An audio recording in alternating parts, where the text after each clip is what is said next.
एक व्यक्ति के दो पुत्र थे। दोनों का स्वभाव एक दूसरे के विपरीत था। एक बहुत कंजूस था तो दूसरा फिजूल खर्च। पिता उनके इस स्वभाव से परेशान था।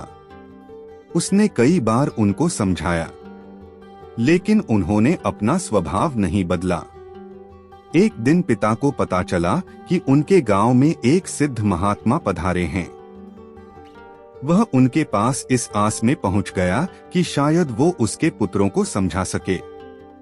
महात्मा को उसने पूरी बात बताई, जिसे सुनकर महात्मा ने कहा, अपने पुत्रों को कल मेरे पास लेकर आना, मैं उनसे बात करूंगा। अगले दिन वह अपने पुत्रों को लेकर महात्मा के पास पहुंचा। महात्मा ने दोनों पुत्रों को अपने पास बुलाया और अपने दोनों हाथों की मुट्ठियां बंद कर उन्हें दिखाते हुए पूछा, यदि मेरे हाथ ऐसे हो जाएं, तो कैसा लगेगा? लगेगा मानो आपको कोढ़ है, दोनों पुत्रों ने एक साथ उत्तर दिया। उसके बाद महात्मा ने अपनी मुट्ठी खोल ली, फिर अपनी दोनों हथेली फैलाकर उन्हें दिखाते हुए प्रश्न किया, यदि मेरे हाथ ऐसे हो जाएं, तो बताओ कैसा लगेगा? अब भी लगेगा कि आपको कोढ़ है, दोनों पुत्रों ने उत्तर दिया। उत्तर सुनकर महात्मा गंभीर हो गए और उन्हें समझाने लगे, पुत्रों, अपनी मुट्ठी सदा बंद रखना या सदा खुली रखना एक तरह का कोढ़ ही है। यदि मुट्ठी सदा बंद रखोगे तो धनवान होते हुए भी निर्धन ही रहोगे, और यदि अपनी मुट्ठी सदा खुली रखोगे तो फिर चाहे कितने भी धनवान क्यों ना हो, निर्धन होते देर नहीं लगेगी। इसलिए कभी अपनी मुट्ठी बंद रखो, कभी खुली। इस तरह से जीवन का संतुलन बना रहेगा। पुत्रों को महात्मा की बात समझ में आ गई और उन्होंने निश्चय किया कि संतुलन बनाकर ही अपना धन खर्च करेंगे। जीवन में धन का बहुत महत्व है। उसका खर्च सोच समझकर करना चाहिए। अधिक कंजूसी भी ठीक नहीं और अधिक फिजूल खर्ची भी ठीक नहीं। दोनों ही दरिद्रता का संकेत हैं। एक धन होते हुए भी दरिद्रता और एक धन चले जाने की दरिद्रता। आठ ऐसे खर्च करें कि धन का संतुलन बना रहे। एक समय की बात है, किसी राज्य में एक राजा राज करता था। उसकी केवल एक आंख थी और एक पैर था। इन कमजोरियों के बाद भी वह एक कुशल, दयालु और बुद्धिमान शासक था। उसके शासन में प्रजा बहुत खुशहाल जीवन व्यतीत कर रही थी। एक दिन राजा अपने महल के गलियारे से टहल रहा था। सहसा उसकी दृष्टि गलियारे की दीवार पर लगे चित्रों पर पड़ी। वे चित्र उसके पूर्वज के थे।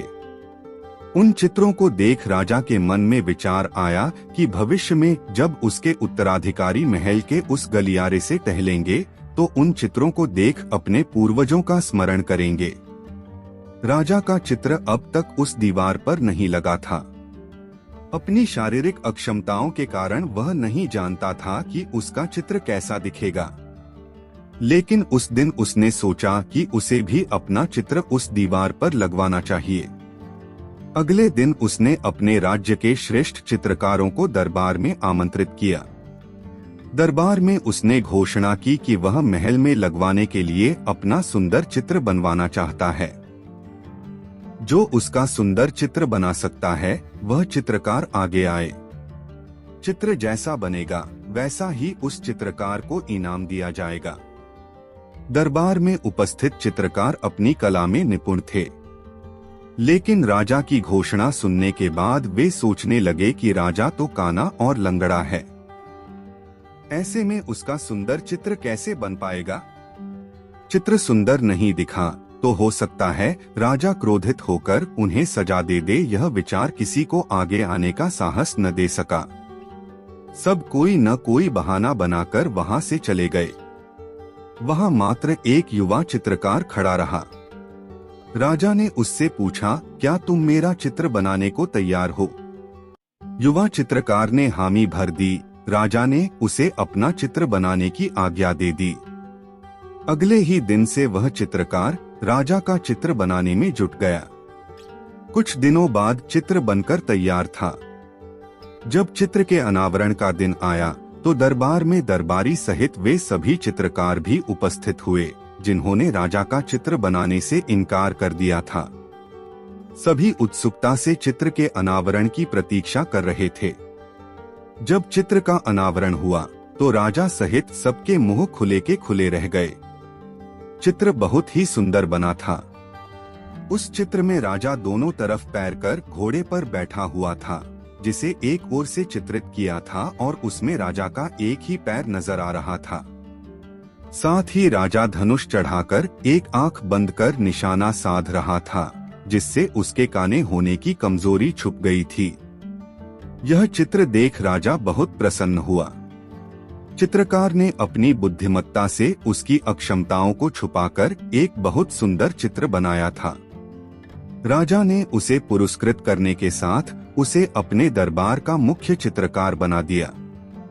जीवन में आगे बढ़ना है तो हमें सदा सकारात्मक सोच रखना चाहिए। विषम परिस्थितियों में भी सकारात्मक दिशा में सोचने से किसी भी समस्या का समाधान आसानी से हो जाता है। पहाड़ी क्षेत्र में नदी किनारे एक छोटा सा गांव बसा हुआ था। उस गांव के लोग बहुत धार्मिक प्रवृत्ति के थे। गांव के मध्य स्थित मंदिर में सभी गांव वाले दैनिक पूजा अर्चना करते थे। उस मंदिर की देखभाल की जिम्मेदारी वहां के पुजारी पर थी, जो मंदिर परिसर में ही निवास करता था। वह सुबह से लेकर रात तक ईश्वर की अर्चना में लीन रहता था। एक दिन गांव पर प्रकृति का कहर मूसलाधार बारिश के रूप में टूटा, जिससे गांव की नदी में बाढ़ आ गई। बाढ़ का पानी जब गांव में प्रवेश कर गया तो गांव के लोग घर छोड़कर सुरक्षित स्थान पर जाने की तैयारी करने लगे। एक व्यक्ति को गांव छोड़कर जाने के पहले मंदिर के पुजारी का ध्यान आया और वह भागता हुआ मंदिर पहुंचा। वहां पहुंचकर वह पुजारी से बोला, पंडित जी, बाढ़ का पानी हमारे घरों में घुसने लगा है। धीरे धीरे बढ़ते हुए वो मंदिर तक भी पहुंच जाएगा। यदि हमने गांव नहीं छोड़ा तो बाढ़ में बह जाएंगे। हम सभी सुरक्षित स्थान पर जा रहे हैं, आप भी हमारे साथ चलिए। लेकिन पंडित उस व्यक्ति के साथ जाने को राजी नहीं हुआ। वह बोला, मैं तुम लोगों जैसा नास्तिक नहीं हूँ। मुझे भगवान पर पूरा भरोसा है। पूरे जीवन मैंने उसकी आराधना की है। वह मुझे कुछ नहीं होने देगा। तुम लोगों को जाना है तो जाओ, मैं यहीं रहूंगा। पंडित की बात सुनकर वह व्यक्ति वापस चला गया। पंडित भगवान की प्रार्थना में लीन हो गया। कुछ ही देर में बाढ़ का पानी मंदिर तक पहुंच गया। बढ़ते बढ़ते वह पंडित के कमर तक पहुंच गया। ठीक उसी समय एक आदमी नाव लेकर वहां आया और पंडित से बोला, पंडित जी, मुझे गांव के एक आदमी ने बताया कि आप अब भी यहीं हैं। मैं आपको लेने आया हूँ, चलिए नाव पर बैठिए। पंडित ने वही बात नाव वाले व्यक्ति से भी कही जो उसने पहले व्यक्ति से कही थी और जाने से इनकार कर दिया। नाव लेकर आया व्यक्ति चला गया। कुछ देर में पानी मंदिर के छत तक पहुंच गया। भगवान को मदद के लिए याद करता हुआ पंडित मंदिर के सबसे ऊंचे शिखर पर जाकर खड़ा हो गया। तभी वहां एक सुरक्षा दल हेलीकॉप्टर से आया और पंडित को बचाने के लिए रस्सी फेंकी। लेकिन पंडित ने वही बात दोहराते हुए रस्सी पकड़ने से इनकार कर दिया। सुरक्षा दल का हेलीकॉप्टर दूसरों को बचाने आगे चला गया। अब बाढ़ का पानी मंदिर के शिखर तक आ गया था। वहां खड़ा पंडित डूबने लगा। डूबने के पहले वह भगवान से शिकायत करते हुए बोला, भगवान, मैंने पूरा जीवन तुझे समर्पित कर दिया। मैंने तुझ पर इतना विश्वास रखा, फिर भी तुम मुझे बचाने नहीं आए। पंडित की शिकायत सुन भगवान प्रकट हुए और बोले, अरे मूर्ख, मैं 3 बार तुझे बचाने आया था। पहली बार मैं भागते हुए तुम्हारे पास आया और गांव वालों के साथ गांव छोड़कर चलने कहता रहा। फिर मैं नाव लेकर आया और अंत में हेलीकॉप्टर। अब इसमें मेरी क्या गलती कि तूने मुझे पहचाना नहीं? पंडित को अपनी गलती समझ में आ गई। लेकिन तब तक बहुत देर हो चुकी थी। जीवन में अवसर बिना बताए दस्तक देते हैं। हम उन्हें पहचान नहीं पाते और जीवन भर शिकायत करते रहते हैं कि अच्छा और सफल जीवन जीने का हमें अवसर ही प्राप्त नहीं हुआ। इसलिए अवसर किसी भी रूप में सामने आए, उसे अपने हाथ से ना जाने दें। एक समय की बात है। एक गांव में एक मूर्तिकार रहता था। मूर्तिकला के प्रति अत्यधिक प्रेम के कारण उसने अपना संपूर्ण जीवन मूर्तिकला को समर्पित कर दिया। परिणामतः वह इतना पारंगत हो गया कि उसकी बनाई हर मूर्ति जीवंत प्रतीत होती थी। उसकी बनाई मूर्तियों को देखने वाला उसकी कला की भूरी भूरी प्रशंसा करता था। उसके गांव में ही नहीं बल्कि उसकी कला के चर्चे दूर दूर के नगर और गांव में होने लगे थे। ऐसी स्थिति में जैसा सामान्यतः होता है, वैसे ही मूर्तिकार के साथ भी हुआ। उसके भीतर अहंकार की भावना जागृत हो गई। वह स्वयं को सर्वश्रेष्ठ मूर्तिकार मानने लगा। उम्र बढ़ने के साथ जब उसका अंत समय निकट आने लगा, तो वह मृत्यु से बचने की युक्ति सोचने लगा। वह किसी भी तरह स्वयं को यमदूत की दृष्टि से बचाना चाहता था, ताकि वह उसके प्राण न हर सके। अंततः उसे एक युक्ति सूझ ही गई। उसने अपनी बेमिसाल मूर्तिकला का प्रदर्शन करते हुए 10 मूर्तियों का निर्माण किया। वे सभी मूर्तियां दिखने में हूबहू उसके समान थीं। निर्मित होने के पश्चात सभी मूर्तियां इतनी जीवंत प्रतीत होने लगी कि मूर्तियों और मूर्तिकार में कोई अंतर ही न रहा। मूर्तिकार उन मूर्तियों के मध्य जाकर खड़ा हो गया। युक्तिनुसार यमदूत का उसे इन मूर्तियों के मध्य पहचान पाना असंभव था। उसकी युक्ति कारगर भी सिद्ध हुई। जब यमदूत उसके प्राण हरने आया, तो 11 एक सरीकी मूर्तियों को देख चकित रह गया। वह उन मूर्तियों में अंतर कर पाने में असमर्थ था, किंतु उसे ज्ञात था कि इन्हीं मूर्तियों के मध्य मूर्तिकार छुपा बैठा है। मूर्तिकार के प्राण हरने के लिए उसकी पहचान आवश्यक थी। उसके प्राण न हर पाने का अर्थ था प्रकृति के नियम के विरुद्ध जाना। प्रकृति के नियम के अनुसार मूर्तिकार का अंत समय आ चुका था। मूर्तिकार की पहचान करने के लिए यमदूत हर मूर्ति को तोड़कर देख सकता था, किंतु वह कला का अपमान नहीं करना चाहता था। इसलिए इस समस्या का उसने एक अलग ही तोड़ निकाला। उसे मूर्तिकार के अहंकार का बोध था।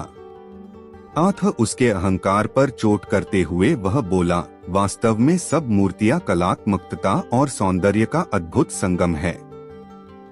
किंतु मूर्तिकार एक त्रुटि कर बैठा। यदि वो मेरे सम्मुख होता, तो मैं उसे उस त्रुटि से अवगत करा पाता। अपनी मूर्ति में त्रुटि की बात सुन अहंकारी मूर्तिकार का अहंकार जाग गया। उससे रहा नहीं गया और झट से अपने स्थान से हट गया और यमदूत से बोला, त्रुटि? असंभव। मेरी बनाई मूर्तियां सर्वदा त्रुटिहीन होती हैं। यमदूत की युक्ति काम कर चुकी थी। उसने मूर्तिकार को पकड़ लिया और बोला, बेजान मूर्तियां बोला नहीं करती और तुम बोल पड़े। यही तुम्हारी त्रुटि है कि अपने अहंकार पर तुम्हारा कोई बस नहीं। यमदूत मूर्तिकार के प्राण हरकर यमलोक वापस चला गया। अहंकार विनाश का कारण है। इसलिए अहंकार को कभी भी खुद पर हावी नहीं होने देना चाहिए। एक बार एक छोटी सी बच्ची हाथ में मिट्टी की गुल्लक लिए भागती हुई एक दवाई की दुकान पर गई। वह काफी देर तक वहां पर खड़ी रही, लेकिन दुकानदार का ध्यान उस पर नहीं गया क्योंकि वहां पर काफी भीड़ थी। उसने दुकानदार को कई बार बुलाया, लेकिन दुकानदार का ध्यान उस पर नहीं गया क्योंकि वहां पर भीड़ बहुत थी। फिर उस बच्ची को गुस्सा आया और अपने मिट्टी की गुल्लक को वहीं काउंटर पर जोर से रख दिया। इसके बाद दुकानदार और वहां पर खड़े सभी लोग उस बच्ची की तरफ देखने लगे। दुकानदार ने उस बच्ची से पूछा, बेटे आपको क्या चाहिए? तो वह बड़े ही भोलेपन से बोली, मुझे एक चमत्कार चाहिए। यह सुनकर दुकानदार को कुछ समझ में नहीं आया और न ही वहां पर खड़े लोगों को कुछ समझ में आया। सभी उसकी तरफ देखने लगे। फिर दुकानदार ने उससे कहा कि बेटे, चमत्कार तो यहाँ पर नहीं मिलता है। तो बच्ची को लगा कि वह उसे झूठ बोल रहा है। उसने कहा कि मेरे गुल्लक में बहुत पैसे हैं, बताओ आपको कितने पैसे चाहिए, मैं आज यहाँ से चमत्कार लेकर ही जाऊंगी। तभी काउंटर पर खड़े एक आदमी ने उससे पूछा कि बेटी, क्यों चाहिए तुमको चमत्कार? तब उस बच्ची ने अपनी कहानी बताई।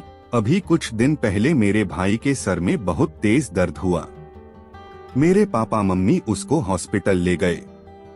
उसके बाद कई दिन तक मेरा भाई घर नहीं आया। मैंने बहुत बार अपने पापा से पूछा, लेकिन उन्होंने मुझे कुछ नहीं बताया। वो बार बार यही बोलते रहे कि वह कल आ जाएगा, लेकिन वह अभी तक घर नहीं आया है। तभी मैंने देखा कि मम्मी रो रही थी और पापा उनसे कह रहे थे कि हमारे बेटे के इलाज और दवाइयों के लिए जितने पैसे चाहिए उतने पैसे मेरे पास नहीं हैं।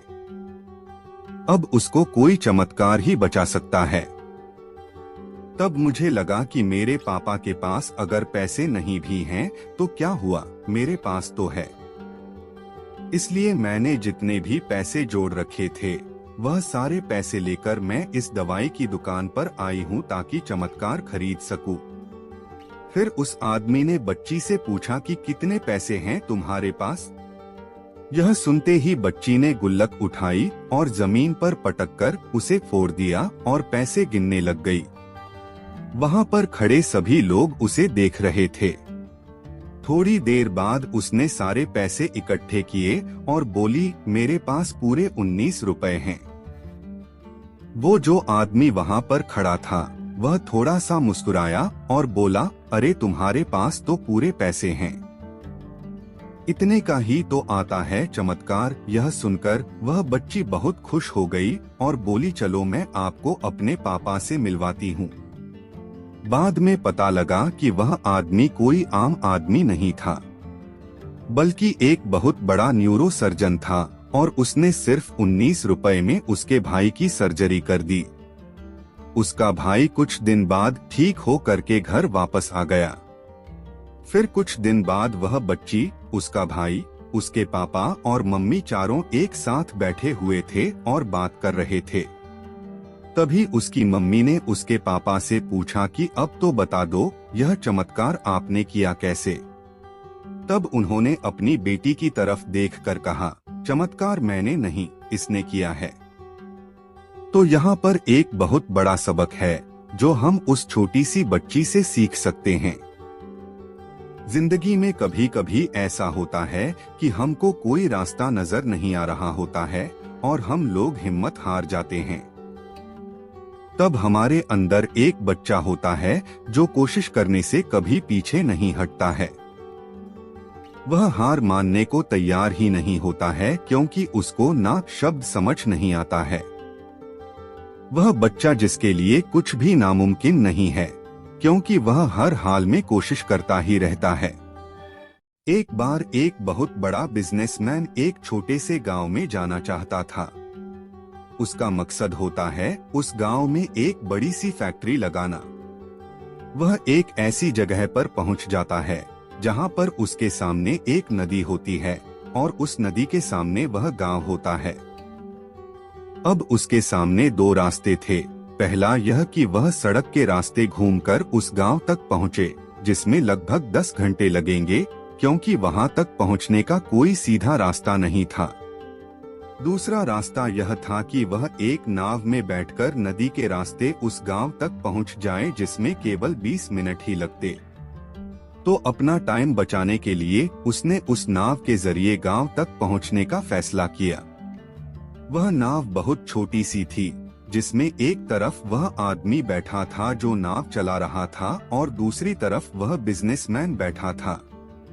नाव में बैठने के थोड़ी देर बाद उस बिजनेसमैन ने नाव वाले से पूछा, तुझे पता है तेरी नाव में कौन बैठा है? नाव वाले ने बड़े भोलेपन से कहा, नहीं साहब, मैं नहीं जानता। तब बिजनेसमैन ने कहा, अरे तू अखबार नहीं पढ़ता है क्या? मेरी फोटो हर दूसरे तीसरे दिन अखबार में छपती है। नाव वाले ने कहा, अरे साहब, मुझे पढ़ना लिखना नहीं आता है। मैं बहुत छोटा सा था जब मेरे पिताजी गुजर गए थे और अपने परिवार का ध्यान रखने के लिए मैं बचपन से ही काम में लग गया। इसलिए मेरा स्कूल बचपन में ही छूट गया था। यह सुनकर उस बिजनेसमैन ने नाव वाले का मजाक उड़ाते हुए कहा, तुझे पढ़ना लिखना भी नहीं आता है, ऐसी जिंदगी का क्या फायदा। यह सुनकर उस नाव वाले को बुरा तो लगा, लेकिन उसने कुछ नहीं कहा। थोड़ी देर बाद वह बिजनेसमैन उस नाव वाले से बोला, अभी कुछ दिन बाद यह जो तू सामने जमीन देख रहा है ना, वहाँ मेरी एक बड़ी सी फैक्ट्री लगेगी जहाँ पर हम मिनरल वाटर की बॉटल्स बनाएंगे। उस नाव वाले को बात समझ नहीं आई। उसने कहा, किस चीज की फैक्ट्री? तो बिजनेसमैन ने बड़े रवैया से उससे कहा, वहाँ पानी की बोतलें बनेंगी जो तेरे गांव में नहीं बिकती लेकिन शहरों में बहुत बिकती है। तब नाव वाले ने कहा, अरे साहब, मुझे कहाँ पता होगा, मैं तो कभी इस गांव से बाहर निकला ही नहीं। फिर बिजनेसमैन ने उसके ऊपर हंसते हुए बोला, तू कभी इस गांव से बाहर तक नहीं गया, तुझे पता ही नहीं कि शहर क्या होता है, ऐसी जिंदगी का क्या फायदा। उसकी बात सुनकर नाव वाले को सच में यह लगने लगा कि उसकी जिंदगी किसी काम की नहीं है। यह सोचते हुए उसका नाव परसे से ध्यान हटा और नाव की एक बड़े से पत्थर से टक्कर हो गई, जिसकी वजह से नाव में पानी भरने लगा और नाव डूबने लगी। उस जगह पर पानी बहुत ही गहरा था और किनारा बहुत दूर था। नाव वाले को समझ आ गया कि अब इस नाव को बचाने का कोई तरीका नहीं है। फिर वह अपनी जान बचाने के लिए नदी में छलांग लगाने ही वाला था, तभी उसने बिजनेसमैन से पूछा, आपको तैरना तो आता है ना? बिजनेसमैन ने घबराकर पूछा, ऐसा क्यों पूछ रहे हो? मुझे तैरना नहीं आता है। उसकी यह बात सुनकर नाव वाले को हंसी आ गई और बोला, साहब, आपको तैरना तक नहीं आता, ऐसी जिंदगी का क्या फायदा। यह सुनकर उस बिजनेसमैन को अपनी गलती का एहसास हुआ और हाथ जोड़कर उसने नाव वाले से कहा, तुम जो मांगोगे मैं तुम्हें वह दूंगा, बस मेरी जान बचा लो। उस नाव वाले ने कहा, अरे साहब, घबराओ नहीं, मुझे सिर्फ तैरना ही नहीं आता है बल्कि डूबते हुए लोगों को बचाना भी आता है। आप मुझे कसकर पकड़ लो, मैं आपको कुछ नहीं होने दूंगा। और फिर उस नाव वाले ने न सिर्फ अपनी बल्कि उस बिजनेसमैन की भी जान बचाई। तो हमें इस कहानी से एक बहुत बड़ी सीख मिलती है कि जिंदगी में कभी किसी का मजाक नहीं उड़ानी चाहिए या अपने से कम नहीं समझना चाहिए, क्योंकि हमें नहीं पता कि कब, कहां और कैसे किसकी जरूरत पड़ जाए। एक समय की बात है, एक छोटे से गांव में रवि नाम का एक दूधवाला रहता था। वह अपने लालची स्वभाव के लिए जाना जाता था। उसके पास एक गाय थी जो पूरे गांव में सबसे स्वादिष्ट और अधिक मात्रा में दूध देती थी। हर सुबह वह दूध निकालता और गांव के लोगों तक पहुंचाता था। एक दिन रवि को यह एहसास हुआ कि गांव वालों को उसके गाय का दूध बहुत पसंद आ रहा है। इस बात से उसे बहुत खुशी होती है और उसके लालची दिमाग में एक उपाय आता है। वह सोचता है कि अगर मैं दूध में पानी मिला दूं तो मैं अपना मुनाफा बढ़ा सकता हूं और किसी को पता भी नहीं चलेगा। उस दिन के बाद से रवि गांव वालों को दूध पहुंचाने से पहले उसमें पानी मिला देता था। उसे लगने लगा था कि वह बहुत चालाक हो गया है और उसके इस काम के बारे में किसी को पता नहीं चलेगा। गांव वालों को दूध के स्वाद में बदलाव नजर आता है, क्योंकि उसका स्वाद अब पहले जैसा नहीं था। जल्द ही रवि के दूध में पानी मिलाने की खबर पूरे गांव में फैल जाती है। लोग शिकायत करने लगते हैं और उसके दूध का बहिष्कार करते हैं। लोगों को बहुत गुस्सा आता है, क्योंकि उन्हें लगता है कि उन्होंने जिस पर भरोसा किया उसी ने उनके साथ धोखा किया है। रवि के गलत काम की वजह से उसका धंधा नीचे गिरने लगता है। उसे अपनी गलती का एहसास होता है, लेकिन अब बहुत देर हो चुकी थी। उसकी गांव वालों की नजर में जो इज्जत थी वह खत्म हो चुकी थी। गांव वाले अब उस पर भरोसा नहीं कर सकते थे और उसका दूध लेने से मना करने लगे। अपने किए पर शर्मिंदा होकर रवि ने फैसला किया कि वह अपने काम करने का तरीका बदलेगा। उसने कसम खा ली कि वह एक ईमानदार व्यापारी बनेगा और गांव वालों का भरोसा वापस जीतेगा। रवि ने फिर से गांव वालों को शुद्ध और बिना मिलावट का दूध देना शुरू कर दिया। धीरे धीरे गांव वालों को रवि के काम करने के तरीके में बदलाव नजर आया और उसकी तारीफ करने लगे। उन्होंने उसे माफ कर दिया और फिर से उससे दूध लेना शुरू कर दिया। रवि ने ईमानदारी के महत्व और लालच के परिणामों के बारे में एक जरूरी सबक सीखा। उस दिन के बाद से रवि एक ईमानदार दूध वाले के नाम से जाना जाने लगा। उसे उसकी खोई हुई इज्जत और गांव वालों का भरोसा वापस मिल गया। उसका धंधा फिर से चलने लगा। उसे समझ आ गया कि असली सफलता ईमानदार होने और ईमानदारी से दूसरों की सेवा करने से आती है। लालच से अस्थायी लाभ हो सकता है, लेकिन यह अंततः भरोसे को खत्म कर देता है। हालांकि ईमानदारी और निष्ठा लंबे समय तक चलने वाली सफलता और सम्मान की कुंजी है। एक समय की बात है, एक गांव में सोनू नाम का एक छोटा सा लड़का रहता था। उसे घूमने फिरने का और नई चीजें जानने का बड़ा शौक था। एक दिन जब वह जंगल में घूम रहा था तो उसे एक संतरे का जादुई पेड़ दिखाई देता है। वह पेड़ बाकी पेड़ों से बिल्कुल अलग दिख रहा था। जब सोनू एक संतरे को चखता है तो उसे अपने अंदर भरपूर ऊर्जा महसूस होती है और उसका दिमाग पहले से बहुत तेज हो जाता है। सोनू उस जादुई संतरे का इस्तेमाल अपने खुद के फायदे के लिए करने लगा। उसे हर चीज पहले ही पता चल जाती और वह हर कठिन से कठिन प्रश्नों को हल कर लेता था। दूर दूर से लोग उसकी इस प्रतिभा को देखने आते थे। जैसे जैसे समय बीतता गया, सोनू की शक्तियां कम होती गई। पेड़ पर संतरों की चमक भी कम हो रही थी और धीरे धीरे उनकी भी शक्तियां खत्म होने लगी थी। जल्दी ही सोनू को यह एहसास होता है कि वह अपनी खुद की प्रतिभा को नजरअंदाज करते हुए जादुई संतरे की शक्ति पर बहुत ज्यादा निर्भर हो गया है। सोनू को अपनी गलतियों का एहसास होता है और वह जादुई संतरे के पेड़ के पास वापस जाता है। वह अपने लालची स्वभाव के लिए माफी मांगता है और वादा करता है कि अपनी काबिलियत का उपयोग वह अच्छे कामों के लिए करेगा। फिर अचानक से पेड़ के बचे हुए संतरों में वापस चमक आ जाती है। उस दिन के बाद से सोनू यह समझ गया कि असली शक्ति हमारे अंदर ही होती है और हम अपनी खुद की कौशल और प्रतिभा का इस्तेमाल करके ही दुनिया में बदलाव और खुशी ला सकते हैं।